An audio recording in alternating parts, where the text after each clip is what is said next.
اگه یه روزی همه چی رو ازت بگیرن چی کار میکنی؟ نه سقفی، نه دیواری، نه دل خوشی. هیچ کس فکر نمی کرد لیلا بتونه از دل یه خرابه یه خونه بسازه. نه فقط خونه، بلکه یه آینده تازه با دستهای خالی، بدون مردی که جا زد و رفت. اگه تو هم ته خطی، این داستان رو باید بشنوی. اسم من لیلاست، یه زن 32 ساله‌ای که از جنوب شهر با یه پسر کوچیک که یه روز عادی چشم باز کرد و دید زندگیش از زیر سقف تا روی دلش با خاک یکسان شده و تبدیل به یک کابوس شده. همه چی از یه صبح لعنتی شروع شد. اون روز رو یادم نمیره. بیدار شدم که واسه سامیار پسرم صبحونه آماده کنم. انگار اون روز فرق داشت. در عرض چند لحظه صدای آژیر، پنجره ها شکست، دویدن، جیغ بچه ها، زمین لرزه و فقط چند ثانیه بعد سقف خونمون ترک برداشت و ریخت. و قبل از اینکه بفهمم چی شده دستم رو دراز کردم و سامیار رو بغل کردم و دویدم بیرون. همه چیز تموم شد.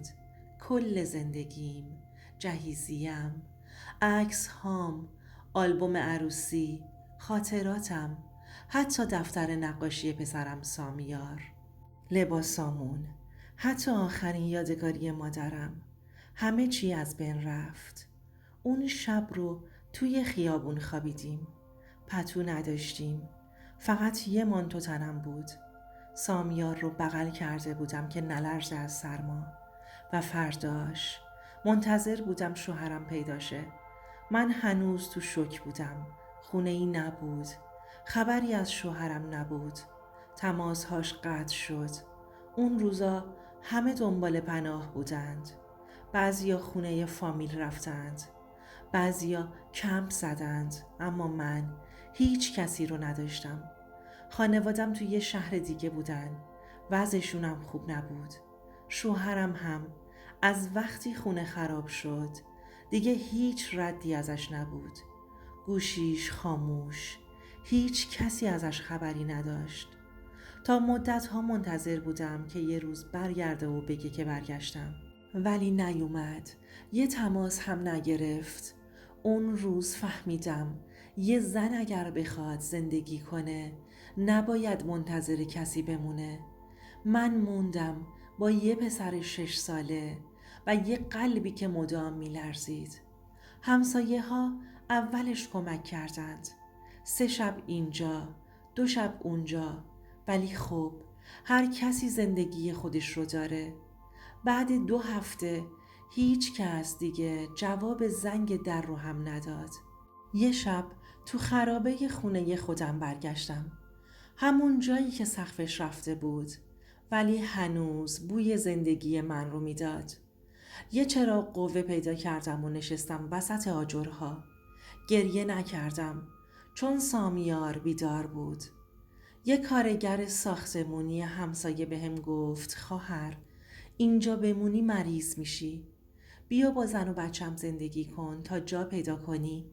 قبول نکردم. نمیخواستم سربار کسی باشم. پس یه تصمیم گرفتم که خیلی ها وقتی شنیدند بهم خندیدند.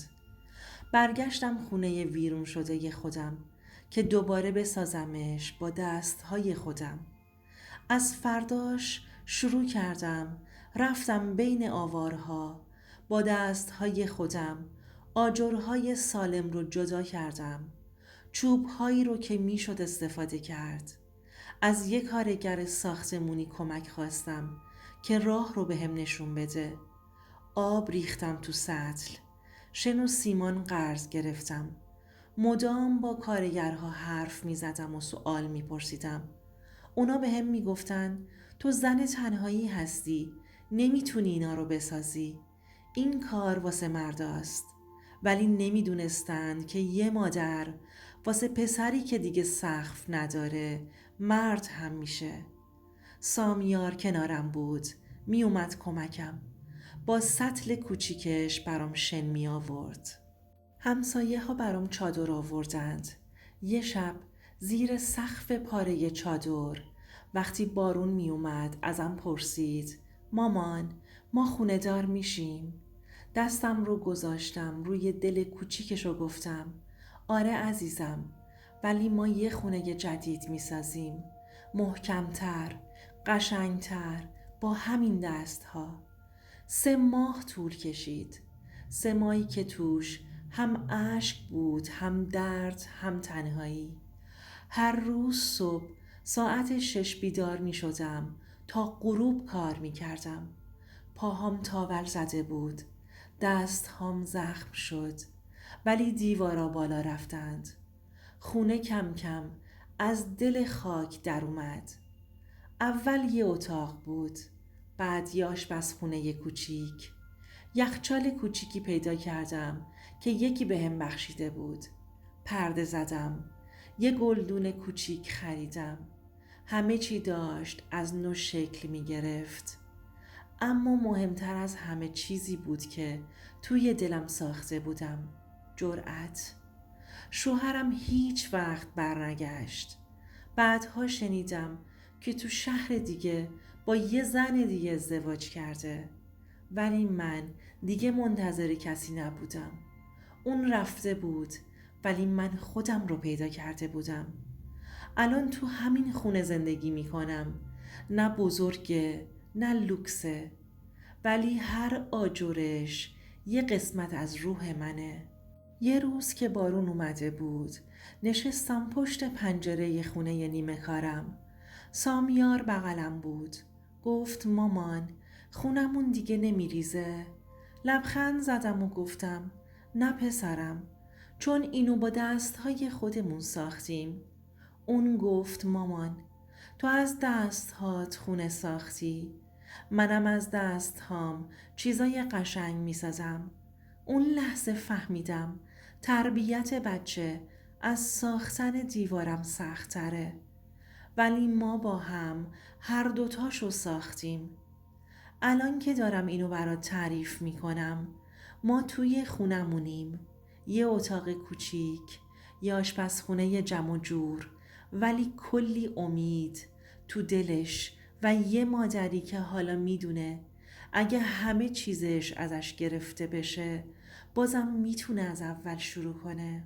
نصیحت آخر من به تو که تا اینجای داستان موندی و گوش کردی: اگه یه روز دنیا رو ازت گرفتند، یادت باشه تو خودت هنوز همون دنیایی.